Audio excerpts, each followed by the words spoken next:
Good morning day students. आप सबको पता है कि पीसीएस प्रीलिम्स में जो मल्टी शिफ्ट में एग्ज़ाम कराने की बात और चर्चा हुई, जिसको लेकर के नॉर्मलाइजेशन की प्रक्रिया के बारे में चीज़ें सामने आई और ये चीज़ें फाइनल हो गई कि नॉर्मलाइजेशन की प्रक्रिया होगी और मल्टी शिफ्ट में एग्ज़ाम होगा। ठीक है, तो इसमें देखिए आप लोग को बता दूं कि बहुत बड़ा नुकसान है। जैसे कि आप लोग का जब ऑप्शनल था तो उसमें जो साइंस के ऑप्शनल्स थे और जो आर्ट साइड के ह्यूमैनिटीज़ के ऑप्शनल थे उसमें कितना ज़्यादा भेदभाव था। उसके मार्क्स और आपके जो ऑप्शनल में जो ह्यूमैनिटीज़ के सब्जेक्ट थे, ज़मीन आसमान का फ़र्क होता था। सिमिलरली मेरे हिसाब से नॉर्मलाइजेशन आज तक कभी सटीक नहीं हुआ है किसी भी एग्ज़ाम में। अच्छा करने वाले बाहर हो जाते हैं, किसी के लिए पेपर कठिन हो जाता है, किसी के लिए पेपर आसान हो जाता है। ठीक है, थोड़ी सी तबीयत नहीं सही है, तो इसमें आप लोग को क्या करना है कि ज़्यादा से ज़्यादा मात्रा में आप सब लोग एक्टिव होइए और पार्टिसिपेट कीजिए। वरना जैसे ऑप्शनल को लेके आप पूरे कई साल तक परेशान थे, वैसे अब मल्टी शिफ्ट और नॉर्मलाइजेशन को लेकर के आपकी समस्या हमेशा बनी रहेंगी। ठीक है, तो जैसे ट्विटर अभियान हुआ, उसमें आप लोग ज़्यादा से ज़्यादा जुड़िए, ट्वीट कीजिए, जिन्होंने नहीं किया वो अभी भी करिए। ठीक है, और जब आप लोग को कहा जाए तो आप लोग इकट्ठा होइए। हालांकि बड़े बड़े इंस्टीट्यूट वाले आपको नहीं सामने आएंगे, लेकिन कई यूट्यूबर्स जो है वो स्टडी वाले सर हैं, जैसे उनका इस बात में मैं सम्मान करूंगा कि वो खुल के सामने आए।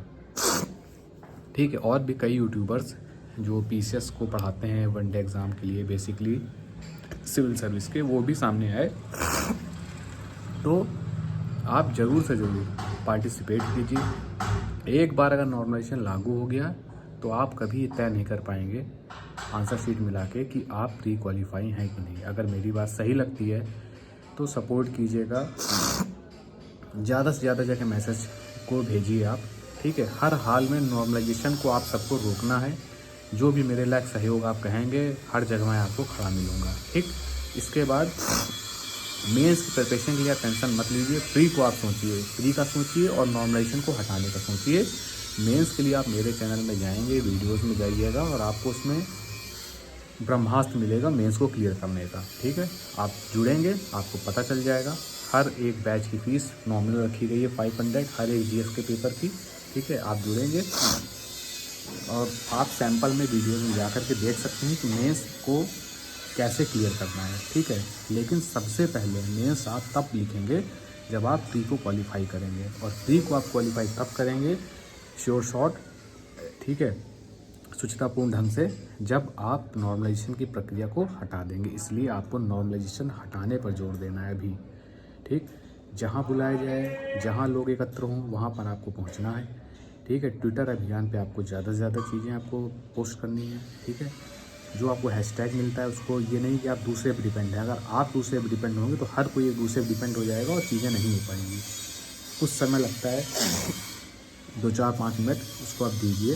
ठीक है, आपके कैरियर का सवाल है और हर हाल में नॉर्मलाइजेशन को बाहर करना ही आपके लिए अच्छा होगा, ये आप जान लीजिए। ठीक है, कैसे भी करके आपको नॉर्मलाइजेशन की प्रक्रिया को बाहर करना ही होगा। ठीक है, कैसे भी करके मल्टीपल शिफ्ट में एग्ज़ाम को आपको रोकना ही होगा, हर हाल में आपको रोकना होगा। और अगर शासन प्रशासन चाहेगा तो एक दिन में हमेशा होता आया है और एक दिन में होगा। ठीक है, 75 ज़िले हैं, आराम से पेपर कराए जा सकते हैं। और जब एक दिन में कराने में इतनी प्रॉब्लम आती थी, तो जब मल्टीपल शिफ्ट्स में एग्ज़ाम होगा तो आप सोच सकते हैं कि ये भर्ती कहाँ जाएगी, पूरी होगी कि नहीं होगी, कि कोर्ट जाएगी कि फंसेगी। ठीक है, भविष्य आपके हाथ में है। आप ट्विटर और बाकी जगहों पर जो भी आपसे मदद मांगी जाए, बुलाया जाए, आप लोग पहुँचिए और हर हाल में इसको जो है आप रोकने का पूरा प्रयास कीजिए। और मेरे लायक कोई भी मदद हो तो आप उसको बता सकते हैं। धन्यवाद।